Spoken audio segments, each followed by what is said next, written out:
If honesty is really the best policy, well, let's be honest. All of us are guilty of saying things that just aren't true. Today on Truth for Life, we take a look at some of the ways we tell lies, and we learn why we choose deception over truth. Our study continues in Exodus 20, verse 16. Here's Alistair Begg.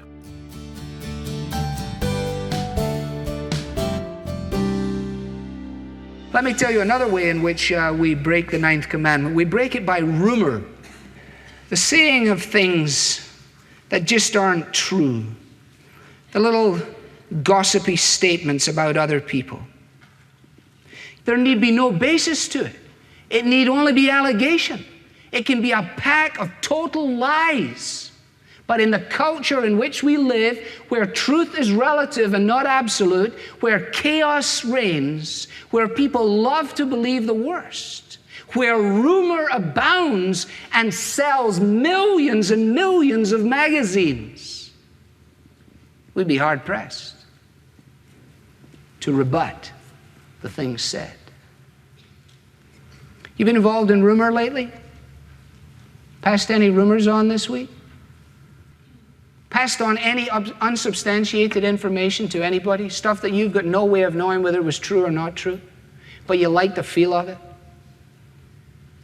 A little juicy one? A little kernel about somebody squeezed out from some corner, dropped in casual conversation, never made much of it, you don't need to. It drops like an incendiary device into an environment, into an office, into a coffee room, into a school, something that may damage the life of that individual for a long, long time. One throwaway line concerning the high school senior girl, one passing comment concerning that student, one word of innuendo concerning that work colleague who has now gone on vacation. Lies. Slander does the same thing.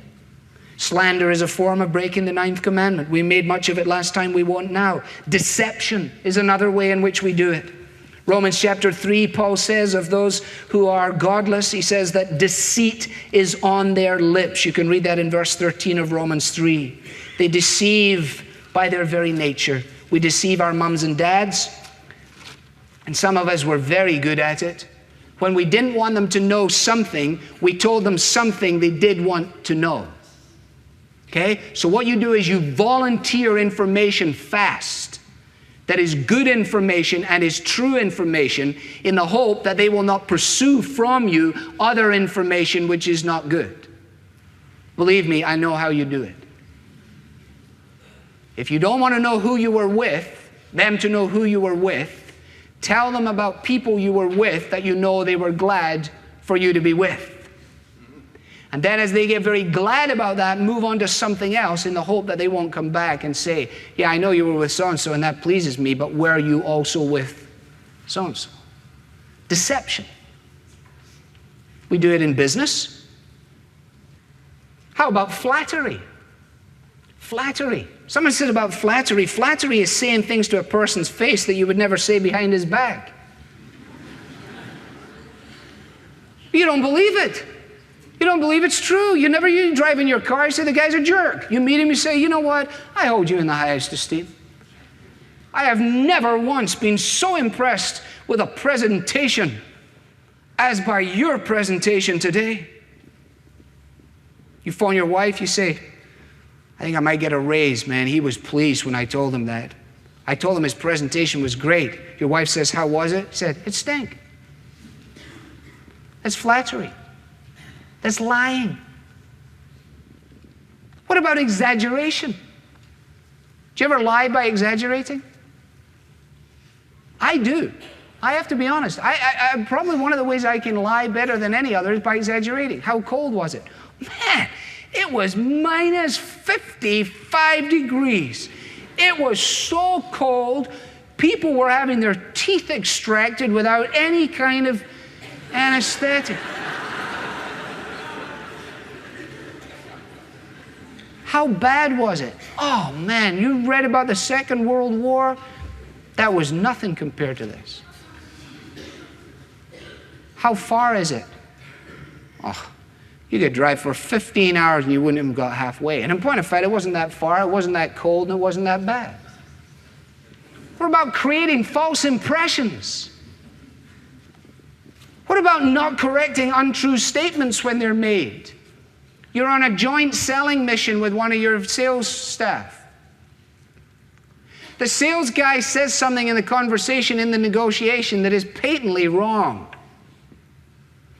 You catch it, but it's actually to the good, especially if the client swallows it. You're on the horns of a dilemma. Shall I correct him or let it go, because after all, we could come out of this pretty nicely? You let it go, you get the business, you put your head on your pillow at night, you lied. What about carelessness? Especially with our children. Carelessness.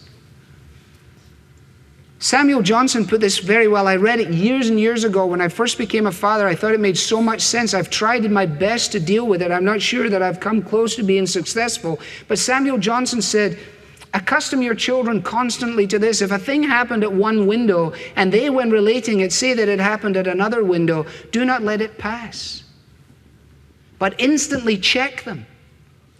You do not know where deviation from the truth will end. You never know, you see. If our children say it happened in the back window and it happened in the front window, it seems rather scrupulous to say, no, honey, it didn't happen to the back window, it happened to the front window. But if you don't, they will then internalize this fact. Subliminally, they will say, as long as it happened to the window, that's all that matters. The first time they have an accident in a car, and the officer asks them a question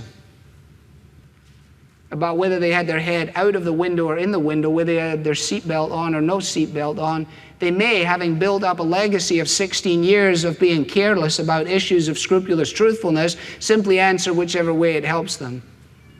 And you and I will have contributed to that because we weren't smart enough to realize that careless talk is an evidence of telling lies. So if that's the manner in which we lie, let's ask then finally, what is the motivation for telling lies? Why do we lie?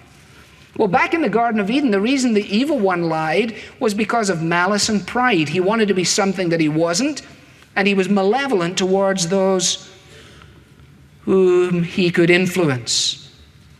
Satan tells lies because he hates God, he hates people who are godly, and he wants to extend his anti-God revolt. When you and I tell lies, we're often driven by the same thing. We're driven by pride or we're driven by hatred. When we tell lies in order to impress other people, it's because of pride. When we tell lies in order to do somebody down, it's because of hatred. When I tell lies to protect my own interest, it's because of selfishness. What about when I tell lies out of contempt? Or when I tell lies out of a desire for revenge? Or when I tell lies on the basis of embarrassment?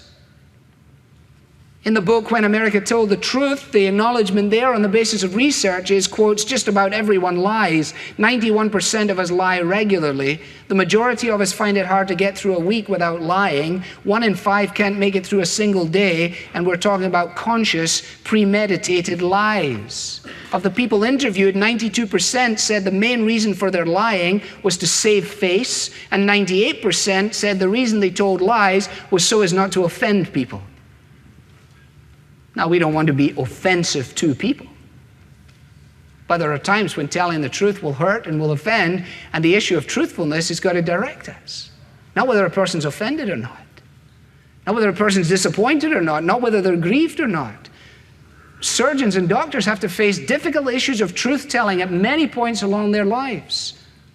And the well-being of the patient drives their quest for honesty, if they're true to their oath. What about money and the desire for acquisition driving our lies? People tell me, Alistair, it's very, very hard to be in sales these days because in many areas, sectors of the industry, all that people do is lie about their product, or they lie about the time frame in which the product is deliverable. And so, Alistair, you've got to understand that if we're going to live in that world, we're going to have to play that game. Or guess what? We're not going to have any product to offload on anyone. We're not going to have any business. We won't have any opportunity to make things well and right for our family. Well, is that true? Didn't the Bible say that God will honor those who honor him? Is it not that sin is a reproach to any people, that righteousness exalts a nation? Is it not that even if we were to live in total abject poverty and to put our heads on our pillow at night with a guiltless conscience, it would be worth far more than to put our heads on a fat pillow full of dollar bills that had come by ill gain and as a result of untruthful speech? If you cannot be trusted in the tiniest of things, no one will ever trust you in the greater. Some years ago now, a young man came to take a girl out on a date. I happened to be there. He came and he indicated in the course of his conversation how excited he was to take this girl out. What do you do? He was asked. I'm in sales. What do you sell? I sell parts for such and such an industry. Aha. How's it going? We're having a great year. What's the biggest challenge? Biggest challenge, he said, is getting the stuff to the people when you say you're going to get it there. This is a verbatim story. I was there. This is my story. This happened. Well, what do you do when you can't get it there, I asked. He said, well, the best thing you do is you don't tell them that you can't get it there. At least not when they want it. I said, well, how do you do it? He said, well, what I do is, he says, I know if it has a delivery date in like 2 weeks, 14 days lead time, I tell him 7. On the 6th day, I phone him, and I tell him on the 6th day, we ran into a little problem with the delivery. It's not going to be there tomorrow. Of course, it was never going to be there tomorrow. It couldn't. But hopefully, over the weekend, it'll be there sometime around Monday, Tuesday. I make a note in my book to call him Monday, Tuesday, to let him know that unfortunately it won't be coming Monday, Tuesday. But by this time I know that the lead time between that day and the day that I know it will arrive is a shorter time than what would happen if he went out to start fresh with a new supplier. So I've got him. And I'm doing really well. I wasn't impressed. I told the girl. She married him. He destroyed her, divorced her, lied to her, used her despitefully. And anybody who had half a modicum of sense would have known that if a guy is prepared to do that for something as inconsequential as when an order of steel will reach its destination, there is no saying what he will do in interpersonal relationships. Does the 9th commandment matter? It matters. You say, well, you know what, Al? I get really fed up with you on this stuff. Because it's okay for you with your little black Bible and go up the stairs to that room of yours, and then you don't have to go out and you don't have to live there, and you're going to tell me how to do this. I hope you don't feel that. I'll gladly come with you any day. I'd like to go for a decent day's work sometime. That would be nice. I'll come with you. I'll come on your travels. I'll come watch you, listen to you, be with you. I'd like that. I do that from time to time. People take me all kinds of places. I'll come. That's fine. And I'll learn, and if I'm wrong, I'll admit it. But what about when we lie out of a sense of fear? Fear of consequences. I've been facing that. I faced that flat out this week. It all started about 10 days ago when I got a pizza that cost me $56. The pizza was $10. The speeding ticket was $46. I took it home to my wife. I said, man, the pizzas are getting really expensive here in Bainbridge. She said, what's the problem? I said, $56 for a pizza. I said, look at it. She looked at it in the box, and sticking out the box was the ticket. It said, Happy Thanksgiving from Sugar and Falls Police Department. And there it was, $46. So I waited till the time was almost run out, and then I gave them their money. Thursday afternoon, I'm driving home from here. I'll be home as fast as I can. I promise I won't miss dinner. I come down 43. I said, I'm not waiting in that mess. So I did a right-hand turn through Pizza Hut, down the side of Pizza Hut, round by Dunkin' Donuts, and zipped out onto 91. Beautiful, I said. Looked in my mirror, looked left, caught the light. They were all still snarled up. I said, crazy people. I can't believe it. I just moved along 91 about 40 yards. I looked, I said, no, it's the pizza man again, right behind me. Right behind me.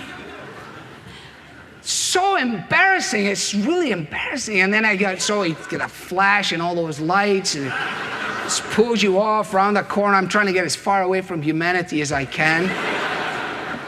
Get around by the town hall. Guy comes, usual thing, puts his hat on, comes up, roll the window down, try and look contrite. He's starting to give his speech about cutting through private property. I said, look, I said, I don't. I said, why did you stop me? He says, you cut through the thing. I said, look, what's wrong with cutting through the thing? I said, you want to come down here every night and try and negotiate that junction? I said, you cut through the thing too. He says, you're not allowed to cut through the thing like that. I said, well, I don't think that's fair. I said, in Scotland, you are allowed to cut through stuff like that. I said, in fact, in Scotland, that's commended, that kind of thing. I mean, any run-of-the-mill individual can wait day in and day out in a big queue like that, but only the initiative takers can cut around the corner and zip home for their dinner. So now this guy doesn't know what to make of me. I says, furthermore, I said, I'm in deep trouble, I said, because there's only a matter of days since one of you guys got me with a pizza. He says, what do you mean got you with a pizza? I said, well, I'm going home. The pizza steamed up the windows. I'm just driving along, and all of a sudden, it cost me $56 instead of $10. He says, give me your license. So I gave him the license, and he went back to his car. You know that horrible feeling when you look in the rearview mirror to see if he's writing or not writing? Then I said to myself, there's plenty of ways out of this. I said, first of all, think about it, Al. You could have been going for a pizza. You could have been going for donuts. So when he comes back, I'll tell him, I was going to get a pizza. I changed my mind.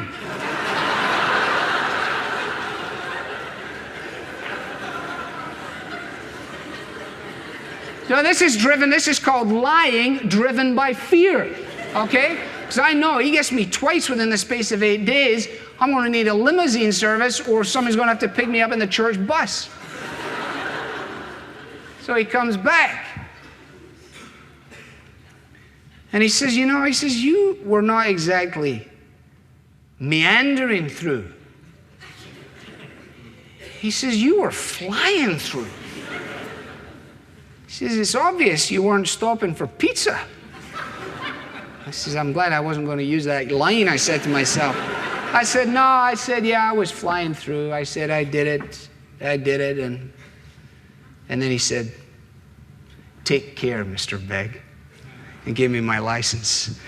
And man, the reason I tell you that story is, one, because I'm relieved, and two, because I want you to know, I'm trying to let you know that I am in the real world. I may not be in the steel selling world, but I am in the real world. And I thought seriously about trying to prevent myself from a thorny end by just spinning out a little kind of half-truth. Because by the time I got home, I could have convinced myself that I was actually thinking about stopping for pizza.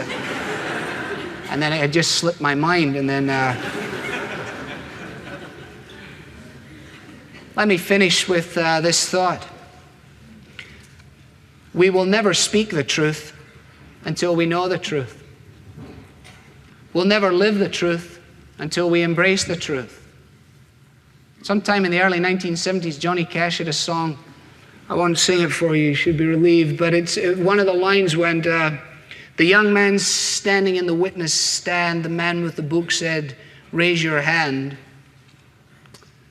Repeat after me, I solemnly swear. And the man looked down, and the judge looked down at his long hair. And although the young man solemnly swore, the truth doesn't seem to matter anymore.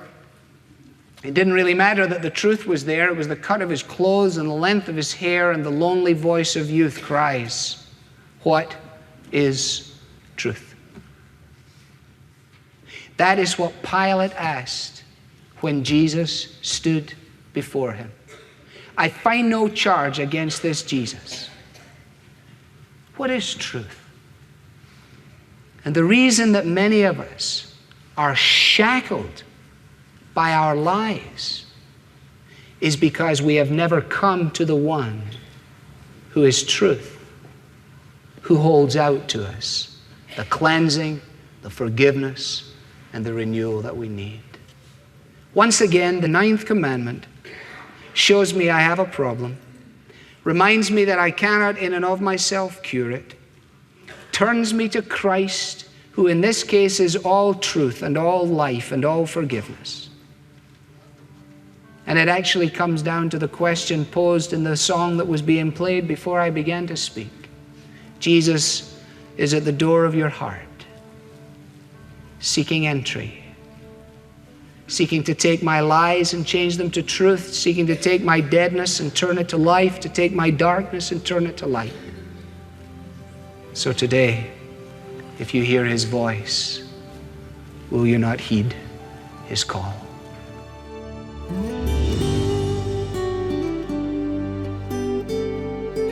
Have you opened your heart to Jesus? You're listening to Alistair Begg. Teaching the Bible is our mission here at Truth for Life, but we're not in this alone. We share this passion with a special group of listeners we call Truth Partners. Truth Partners give an amount they choose each month, and their donations bring the gospel to a worldwide audience through Truth for Life. If you're one of our Truth Partners, thank you. Those who listen are grateful for your faithful support. If you've yet to add your name to the Truth Partner team, will you join us in expanding the reach of clear, relevant Bible teaching? And when you partner with us, you can request both of the books we recommend each month. Today, one of those selections is Alistair's brand new devotional titled Truth for Life, 365 Daily Devotions. This is a hardcover book of daily scripture readings, followed by brief insights from Alistair. As you read each day, you'll be more and more encouraged to trust in God's promises. You can request your copy when you sign up to become a Truth Partner or when you give a one-time donation at truthforlife.org/donate.